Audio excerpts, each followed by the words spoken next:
In the Talmud, wine is one of three beverages to which the Torah is compared. But how far can we really take that parable? This is something we're going to explore in this 113th episode of The Jewish Drinking Show, bringing L'chaim to life. I'm your host, Rabbi Drew Kaplan, and I'm very excited to welcome first-time guest of the show, Dr. Elana Stein Hain. It is great to be here. Thanks for having me. Absolutely. So for those less familiar with Dr. Stein Hain, she is the director of faculty and a senior fellow at the Shalom Hartman Institute of North America, where she serves as lead faculty, directs the activities of the Kogod. Is it Kogod? How do you pronounce that?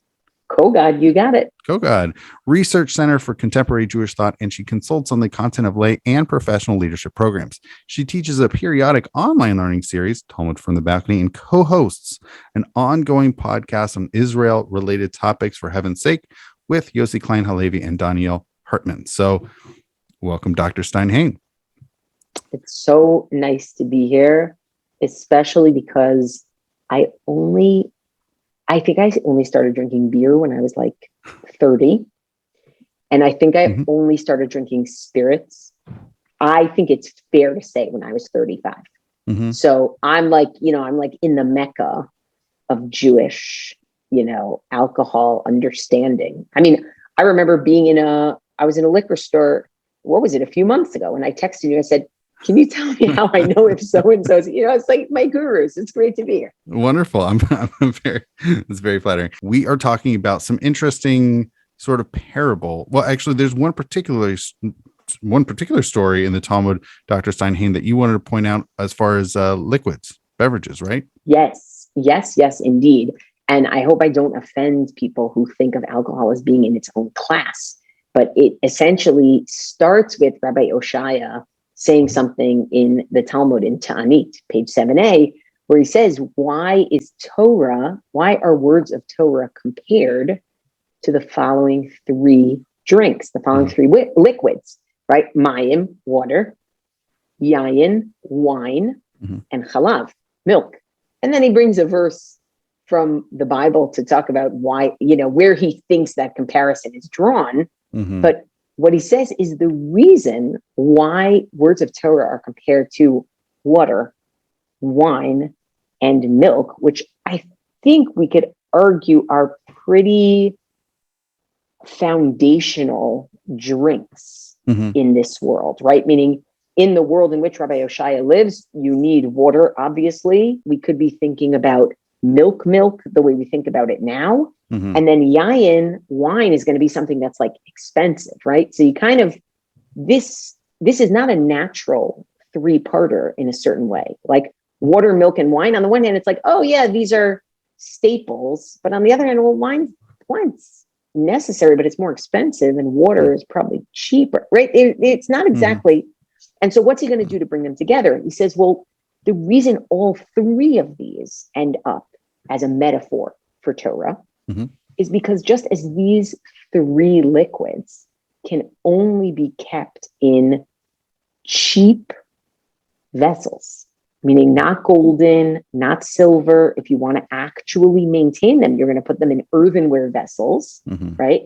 So too, the words of Torah will only be sustained. They can only be upheld and not turn sour in someone who has a low estimation of themselves, meaning they are humble, right? So this is a great move because we just took wine, which is not a humble substance by any stretch, right? And said, no, it's humble, because how are you going to keep wine? Well, the vessel, not the content. Well, so it's interesting.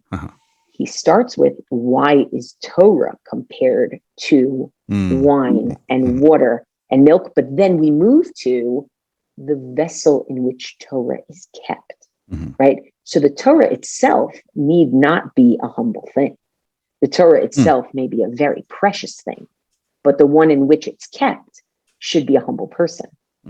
And then it follows with this just fabulous story, which is kind of dripping, and no pun intended, it's kind of dripping with like a polemical, there's something almost philosophical going on, because this is like the proof text that's brought is this story that is so rich. The daughter of the Caesar says, and which Caesar, we don't know, but the daughter of the Caesar says to Rabbi Yehoshua, son of Hananiah, she says to him, well, how do you have such like wondrous wisdom in a vessel, in that word vessel, in a vessel that is so ugly, right? So she looks at him and says, you are ugly. How is it possible that you have such wisdom, which I assume is a reference for Torah, but it's not necessarily clear. What I hear sort of dripping here is the sort of Greco-Roman emphasis on aesthetic. Like, this doesn't make any sense. Wisdom and aesthetic are part of the same thing. That they should correspond. They should correspond to each other. If you're wise, you should be beautiful or handsome. And if you're ugly, I mean, think, physiognomy. If you're ugly, it means bad things about you. And she's just saying, you don't make any sense. And so he turns to her and he says, well, let me ask you a question. Does your father, the Caesar, keep his alcohol in earthenware vessels? And she says, yeah, of course. What else would he keep it in? And she says, what do you mean, you people? You're so important. You should be keeping your alcohol in golden vessels, silver vessels. I will say it is specifically wine, especially if you want to go Greco-Roman context. They've valorized wine. Beautiful. Yeah. And so she turns and says to her father, Dad, I think we should be keeping our wine in golden and silver vessels. And so they did. And guess what happened to all the wine? It spoiled. Right? So he says to his daughter, who told you to do this? Like, where'd you get this crazy idea? And she says, Rabbi Yehoshua, son of Hananiah. So they call Rabbi Yehoshua, son of Hananiah, in front of the Caesar for this, right? Of all things, for this. And I said, why'd you say this to her? And he says, well, what do you mean? I answered her like she said to me, meaning she told me that something precious should not be in something cheap. And I told her, okay, so go take your precious wine and put it in something expensive, right? And so, the question then is asked, and it's not clear exactly who asks it. Well, aren't there some good-looking people who learn Torah? Like, is Torah always, every time I teach this passage of Gemara, I'm like, well, look at us, right? Like, there's some good-looking people who learn Torah. And the answer of the Talmud is, well, if they were less good-looking, they'd learn more. Right. So it's a great, it's a really, really great text. And then it's followed up with, actually, there's another reason why maybe the Torah is compared to these three drinks, because these three drinks, the way that they actually become in Hebrew pasul, but we're basically saying like they spoil, right, is if you divert your attention from them, right? And I'll leave that to people who know how to keep these things, but how do you not divert your attention from them? But Torah too, if you divert your attention from it, you forget it. But I think in some ways that's basically saying, you know what, let's actually not talk about this humility, arrogance thing. Let's talk about what kind of maintenance is required. Like, you actually need to do something to maintain these things. Same thing with Torah, right? Right. For me, I don't know about you. Obviously, his point here is very clear. You don't need to have correspondingly visually, aesthetically pleasing vessels to contain these things. But then he takes it a step further, which I think is unexpected. I would also say not necessary. And yet he goes there with saying almost like there's an inverse proportionality to, if you were uglier, you could spend more time. But the reverse or the inverse of that is to say, well, good-looking people don't have the same, ability, need, want to learn as much Torah, which is unexpected and kind of strange assertion. Well, so it's interesting because that question of, aren't there beautiful people who study Torah? It's not clear who says that, right? It's not clear if that's part of the story, if you're looking in the original, or if that's the editor coming in who says, oh, but wait a minute, aren't there beautiful people, right? It's just not clear. And if it's the editor, you know what I'm thinking? This is a story that was created, later. And I'm thinking we're thinking about Rabbi Yochanan, the famous, beautiful sage, right? Like he was a very good looking sage and that's his story. Maybe we're thinking about that we actually do say there were these beautiful people who learned. Right. And I do want to point out a note for the listeners that this seems like a random assertion that Dr. Stein Hain is making, but for those who are familiar with sort of the language of the Talmud, this is not encased within a typical Baraisa or an early formal Tannaitic statement. This is, I mean, the Aramaic of it seems like it's a later story. Is that? Yes. Yeah. Meaning the fact is, it's an Aramaic, it's not a story in Hebrew, right? When you're looking at something that's going to be earlier, meaning from the first 2.5 centuries of the Common Era, you're going to be looking for something that starts with a Tanu Rabbanan, the rabbis taught, or you're going to look for something where the story is in Hebrew. This whole thing is in Aramaic. And it's beautiful because you could look at this and say, well, okay, what are the properties of these 3 drinks? But the properties of these 3 drinks end up actually being about the properties of those who take care of them, right?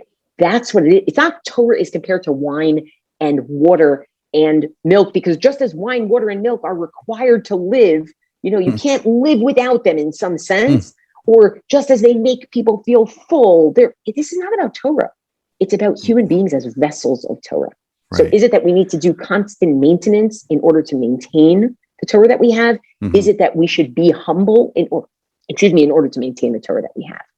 You're right. That is kind of unexpected. We would have figured it would be more, especially Rabbi Yoshia's comment about why is the Torah compared to these 3 liquids, and then it really goes into, well, let's talk about the vessels. Where did that come from? But that's because one would expect, as you were pointing out, they're life-giving, they're or sustaining, they're important for life in one way or another, and yet now we're going to talk about the vessels. Correct.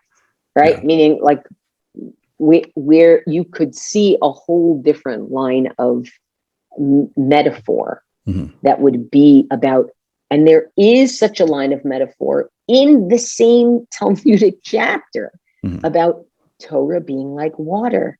Torah's like the rain. Torah helps us, revives us, right? There is a metaphor, right, of Torah as water, but this is a different move. I hope you're enjoying this episode so far. I wanted to break in and give you a sneak peek into next week's episode on making cocktails on Shabbat. According to many opinions, there's no problem squeezing lemons into anything ever. You can go ahead and squeeze to your heart's content. Knock yourself out. Have a good time squeezing lemons. Then second, even if there is a problem with squeezing lemons, the way to have the workaround would be to squeeze not into an empty vessel, but onto or into something else, into some other fruit or onto some other fruit. And that would enable you to squeeze the lemon, right? Even if you held that it was generally prohibited, it's only prohibited into something empty. I hope you enjoyed that sneak peek into next week's episode. Now back into this week's episode.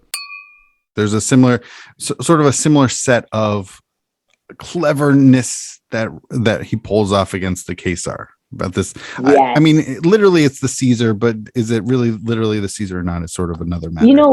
People actually have, everybody always has theories like what Caesar was around at the time when Rabbi Yoshua ben Hanani was around, because we know his dates, right? But to me, that's less important than almost the standing like Roman culture against rabbinic culture, because I think if you think about these 2 personalities, whether it's Caesar or Caesar's daughter, the representation is they represent Roman culture, right?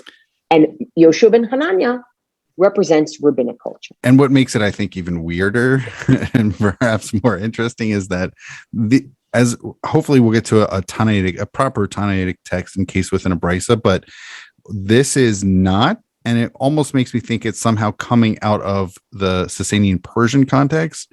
And it might feel veiled. I don't know how much they really knew about Greco-Roman culture, but even if they did, right, that's not their dominant culture. And is it really a mask for what their dominant culture is in Persia? So it's unclear. It's a fair question. Yeah. So there's this professor, Mira Balberg, who's at Northwestern University. And she wrote a great article. I think it's called The Emperor's New Clothes or The Emperor's No Clothes. I don't remember exactly what it is. And what she does is she takes the piece that we just talked about and compares it, like you just said, to another parallel conversation between Rabbi Yehoshua, son of Hananiah, and Caesar's daughter. But in that situation, which is in Tractate Chulin, starts on 59b, goes to 60a. In that situation, it's not just a conversation between Yehoshua, son of Hananiah, and Caesar's daughter. It actually, there are 4 conversations there. We have 3 of them here because actually they're the most clear cut. But it really starts with, the Talmud of Chulin is talking about kosher law. So it's talking about lions, and lions and kosher law. And then it tells you this story where basically the Caesar says, I heard, because I read my Bible, I heard that your God is like a lion. And so if your God is like a lion, can't I, overrun your God like any, foot soldier could do to a lion? And so Yehoshua ben Hananiah says to him, no, our God is like a really big lion and a really scary lion. And essentially scares the guy with, having a lion come out or get close or roar or whatever it is from even, miles away. Right. But the guy doesn't give up. The Caesar doesn't give up. He says, I want to see your God. I really want to see your God. And Yehoshua ben Hananiah, this is where we start on our source sheet because it's just a little more straightforward. Yehoshua ben Hananiah says, you can't see my God. I don't know what you're talking about. You can't see my God. He says, oh, yes, I can. Yes, I can. He says, okay, so why don't you go in the middle of the summer and stare at the sun? Okay. And you'll see my God. So he goes, the Caesar goes, right? Obviously, this is painting Caesar to be kind of a fool, right? Caesar goes and tries to see God in the sun and says, oh, I can't see. That's too bright. I can't see. Right. And Yehoshua ben Hananiah says, you see, you can't even see the sun. You definitely can't see my God. And then Caesar says, I want to feed your God. Right. All these things, the physicality of it. Right. Meaning, because when we talk about aesthetics, we're not just talking about aesthetics. We're talking about the rootedness in the physical and the material. Right. And so it comes up again here where he says, I want to see your God. I can see your God. Your God is really a lion. Like I can grasp the form. Right. And so Yehoshua ben Hananiah says, you know what? You want to feed my God? I'm just telling you, my God has a lot of attendants. So you got to get a lot of food. I want you to go on the following riverbank and prepare a banquet. And of course, in one season, the wind, blows away all the stuff that the Caesars put together. And in another season, the riverbanks overflow and then, it's gone and it overflows because of rain. And, the Caesar says, well, what happened? And Yehoshua ben Hananiah says, see, those were God's attendants eating your food and you can't even feed God's, right? That's the backdrop. For the only other story in the Talmud that has Rabbi Yehoshua ben Hananiah and Caesar's daughter. And this is how it goes. Is it also in Chulin here? It's also in Chulin. It continues. Continues. Yeah. Caesar's daughter, right? Now, do we know, are these all supposed to be contiguous stories? Is the daughter of Caesar a representation of the next generation? Like, who knows? Like, there's a lot of symbolism. There's a lot of potential here, right? And some people even think that it's Christological, because you're here in a minute. The daughter of Caesar says to Rabbi Yehoshua ben Hananiah, your God is a carpenter. Right? Which is your God is a carpenter. Right? Mirroring her father's first words, your God is a lion. And of course, she's reading a verse in Tehillim, in Psalms, that says that God basically constructed the world. So can your God make me a sewing tool? Like something for a spool or something for a loom? Like, can your God make that for me? And he says, I will, I'll pray for you, I'll pray for you. And he prays and she gets skin disease. She gets a skin disease. Why? Because what happens is, and this is the way that Talmud tells it, when a Roman would get skin disease, they would put them straight in the middle of the shuk of the market, which obviously is very dumb from medical standpoint, right? You would put them right in the center of the market and you would give them the word for it is distaff. It's like something for a loom where you thread things around it. And the person would just sit there threading and unthreading, like to look kind of nebuch, to look kind of sad. And people would come and they would be like, oh, we're so sorry for you, right? Like it would bring people to look at them and just pray for them and, really feel sorry for them. So one time, Rabbi Yehoshua ben Hananiah comes by. Now imagine this image, okay?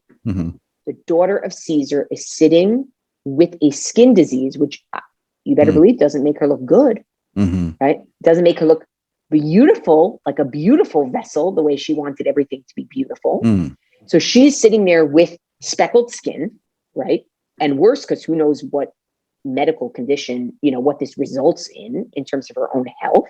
And Rabbi Shua ben Hanania comes by and he says, "Oh, do you like what my carpenter God gave you?" And she says, "Oh, tell your God to take this away." She says, "I'm so sorry, but God's given, God can't take back." And that's the way it ends. And so Balberg looks at this and she says, "No, look at these two stories. It's so rich.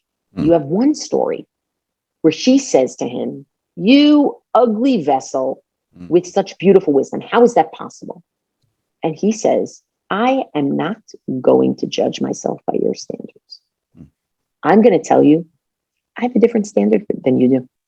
I have a different philosophy than you do. You think I'm ugly, and I will tell you what you think is a weakness is actually my strength. And I'm not going to fall for it,' right? Which is anybody who is in a minority culture, whose parents want to teach them, how do you stick with your minority culture's values in light of the dominant culture? We say, oh, be countercultural. Right? So he's being countercultural, but in a way that says, I'm going to best you at your own game, because I'm going to show you don't really believe that there always has to be a match between beauty and preciousness. You don't believe it. So I'm going to prove it to you. But in this other story, there's something else. And this is where Balberg is fascinating. She says, if you look in some Roman histories, the Romans refer to the Jews as lepers, as having skin disease. Oh, interesting. Yeah. And so she said, she takes this, and again, you're right. When was this written? Is this really about the Romans? Is it not? But she posits, what if this is really about the Romans?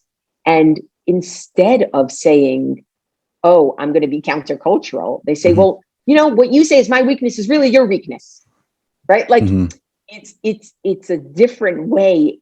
He's buying into what she says and getting goaded into it, and essentially saying, okay, well, now I'm going to make you a leper in the middle of the street, right? And that, and the queen, the princess of Rome sitting in the middle of the Roman marketplace as a leper is basically a way of saying Rome is a bunch of lepers, right? So like, do you counterattack or do you say, no, I'm not going to buy into this. Like, what do I care? You think my God is a carpenter. Okay.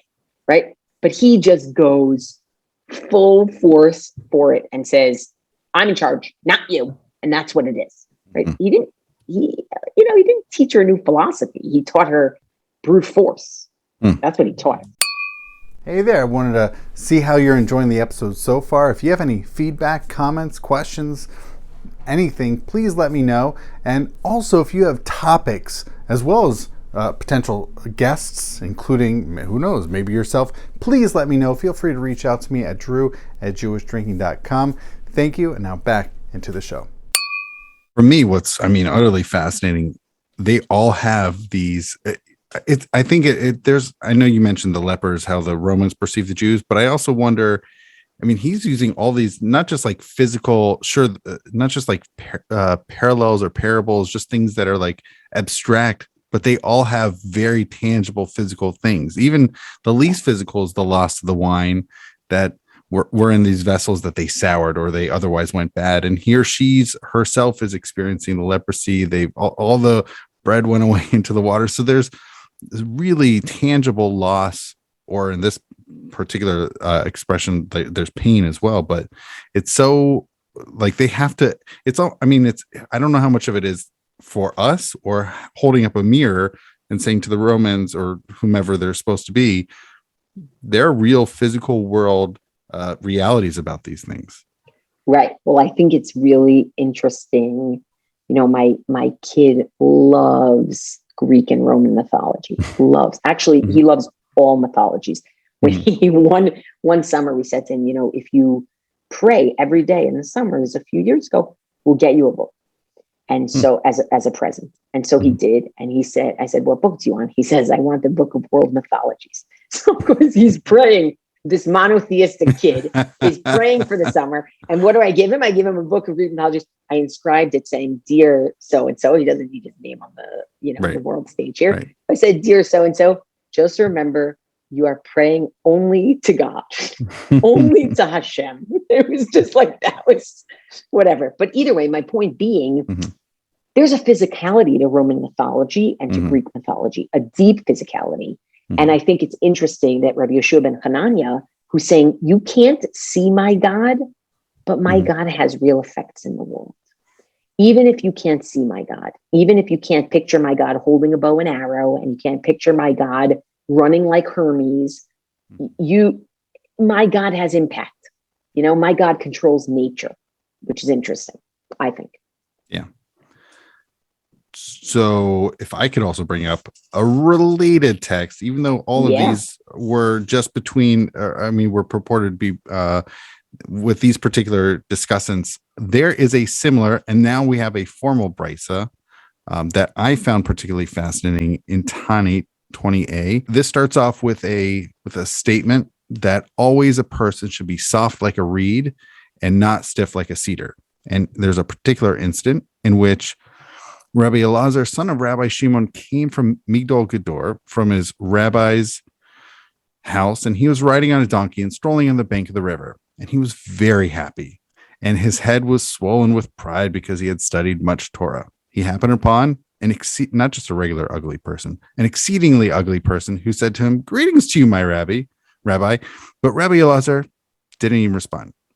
So instead, Rabbi Elazar said to him, "How worthless person, how ugly is that man? Are all the people..." That wasn't enough. Are all the people of your city as ugly as you? So he said to him, "I do not know, but you should go and say to the craftsman who made me, how ugly is the vessel you made?" So when he realized that he had sinned, he descended from his donkey and prostrated himself before him. And he said to him, "I've sinned against you. Forgive me." The man said to him, "I will not forgive you until you go to the craftsman who made me and say, how ugly is the vessel you made?" He walked behind the man until they reached his city. The people of this city came out to greet him, saying to him, "Greetings to you, my rabbi, my master, my master." So this guy says to him, "Who are you calling my rabbi, my rabbi?" They said to him, "To this man who's walking behind you." He said, "If this man is a rabbi, may there not be many like him among the Jewish people." They asked him, "Why did you say this?" He said, "Oh, well, this is what he did to me." They said to him, "Even so, he's a great Torah scholar." He said to them, "For your sakes, I forgive him, provided that he not become accustomed to behave like this." So immediately Rabbi Elazar, son of Rabbi Shimon, entered the study hall and taught, a person should always be soft like a reed and not be stiff like a cedar. And therefore, the reed merited a quill is taken from it to write with it a Torah scroll, tefillin, and mezuzahs. Dr. Stein Hain, do you have anything you want to comment about this? It is almost as though our original story of the daughter of Caesar and Rabbi Yeshua, son of Hananiah, is working off of this story. All you need to see is the citation where the person says back to the rabbi, "Go tell my maker, kama mechoar kli ze shasita. How ugly is this vessel that you made?" And compare it to our original story, because in our original story, what does she say? She says, the daughter of Caesar, chachma mefoara, splendorous wisdom, bekli mechoar, in an ugly vessel. Before you pointed this out to me, I would not have realized. I think whoever was putting together that story, Rabbi Shua ben Hanania and Caesar's daughter, was looking at this example, right? Yeah. This rabbi was taking a Roman view, not a rabbinic view. I expect the daughter of Caesar to say that, or Caesar himself. I don't expect a rabbi to look and say, you are ugly, and that's a bad thing. Let alone this whole conversation about being of swollen head, da'ato gasa alav, is also part of our original Talmudic passage, which is Torah will only be sustained and maintained inside somebody who is da'ato shvela alav, somebody who is humble about themselves. You have opened my eyes to a conversation that's going on here. This is a retelling where Rabbi Elazar, the son of Rabbi Shimon, ends up becoming a Roman, right? Like maybe this is the original story and that other one is written, but when you write the position of Rabbi Elazar, Rabbi Shimon in the mouth of the daughter of Caesar, it's a great critique. And it's also interesting that the learning here originates. Yes, so Rabbi Elazar Rabbi Shimon originated. He came from a learning session, but his learning really comes from this exceedingly ugly fellow who, having been told he's the one who says, well, you got to talk to my creator. He created me. This isn't my fault. And then ultimately from this encounter, this incident, Rabbi Elazar Rabbi Shimon then says, you know what? Someone should be, more swaying than like firm or stiff. I would say arrogant or haughty or very, clearly he was, I would say, on his high horse, but he was feeling great about the study of Torah, but that's not really the point of the Torah study. That shouldn't be the product. What I think is so incredible is he might as well have said, where can you find chokhmah mefo'ara? Where can you find beautiful wisdom? Only bekli mechoar. Only in an ugly vat. Meaning, because that's what he basically says is, I just learned a lot from this guy who's not a cedar. It's not just that he's not inflexible. It's also he's not the beautiful, mighty, impressive cedar. He's just a reed. He's just a reed. Oh, that's how you understand it? I think it's both. I think it has a double valence. That he's flexible like a reed, but I also think he's non-majestic like a reed. Right? I don't know. I don't know. It's also, by the way, it's interesting that he starts by calling the ugly man, he calls him empty. He says, you're empty. You're an empty vessel. And then he realizes, no, you're not empty. Yeah. You have a lot of stuff in you. Right? Like, can I think of a 20th century cultural reference? Oh, I'm in. Monty Python, the Holy Grail. Old woman. When King Arthur is calling out old woman, man, and it turns out it's, I'm 37. What? I'm 37. Whatever. He thinks he's some lowly peasant who knows nothing and then is taught a lot about political discourse and political theory. So, yeah, there's something you end up having, like Rabbi Elazar, Rabbi Shimon does not look beautiful in this story.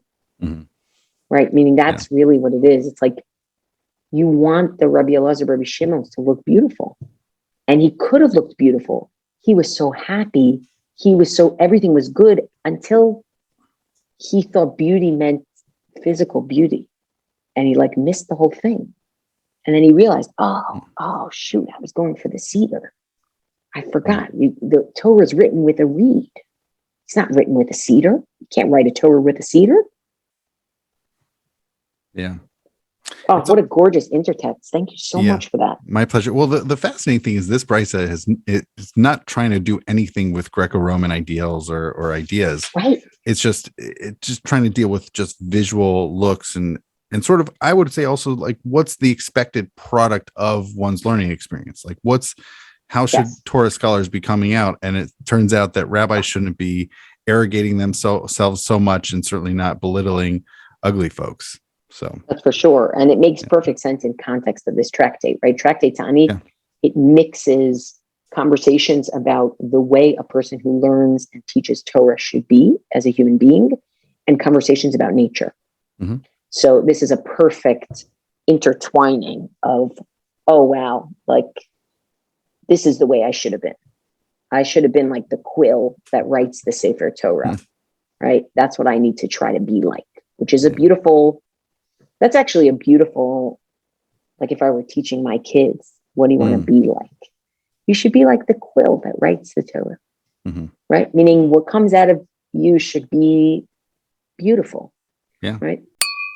Hey there, I hope you're enjoying this episode so far. I want to break in again, and if you have ideas beyond the show, beyond the podcast, beyond this video content, if you have ideas for what Jewish drinking can bring you, whether it's, who knows, maybe it's Zoom sessions, maybe it's events, maybe, who knows, swag, please let me know. I'm very curious to hear from you, any ideas, things that we can do things that I can bring you from Jewish drinking. So feel free to reach out to me at drew@jewishdrinking.com. I'm happy to bring that to you. All right, now back into the show.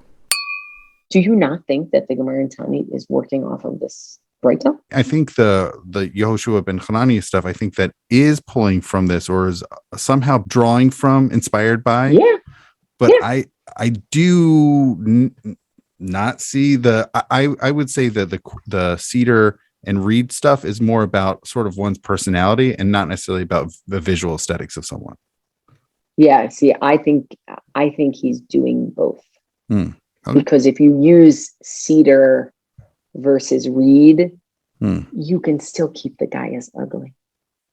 Mm-hmm. But he's flexible because he's humble. Yeah. But I don't know.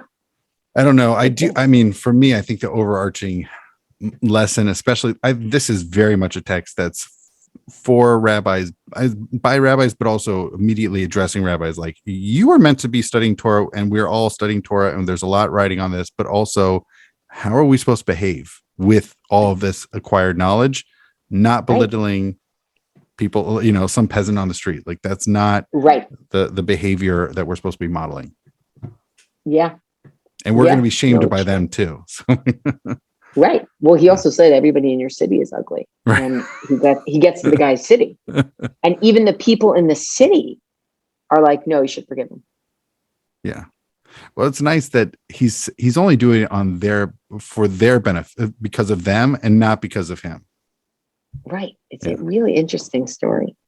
Yeah, I totally think it's being used. That's amazing. Yeah. Thank you. Okay, go team. This was so nice. Great.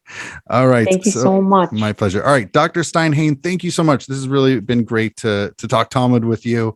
Before we go, is there anything you want to promote or people might want to check out of yours? I really do love doing this podcast every other week with Donniel and Yossi. And my job on the podcast is to bring some Torah to bear on conversations about challenges and opportunities and moments in Jewish peoplehood and Israel. So maybe most of our listeners are not familiar with your podcast. I'm not even that familiar with.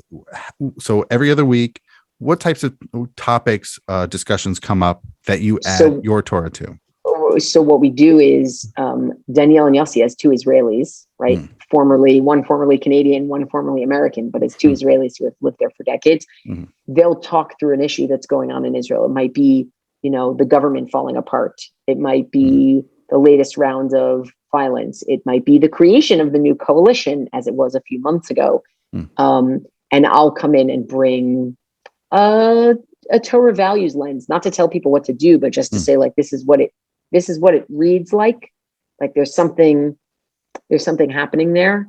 And that's based on our Hartman I Engage methodology, where we're not trying to teach people, what they should do, but we're trying to ask, what are the values at stake and at play in any moment? And we often do that through classical Jewish texts. So we're doing that there, which is a lot of fun. And then Talmud from the Balcony is like, it's like the conversation that we had here. To my mind, the Gemara is so full of wisdom about life's perennial questions. And we often miss it because we're confused by a line or we're working on the details. And what I like to do in Talmud from the Balcony is say, well, get up on the balcony, look down at all those dance steps and ask yourself, why are they arguing about this? What is this supposed to mean for a person's life? What are they grappling with? And it's just beautiful to see people who thought they couldn't learn Talmud be like, oh, wow, we just read that text in depth and argued about it and learned something that is really deeply relevant to how I live my life, both in the details, but also in the bigger philosophical frame. So I guess those two. I love both of those. Those are great. All right, Dr. Stein Hain, thank you so much. And L'chaim. L'chaim. I love it. It's great.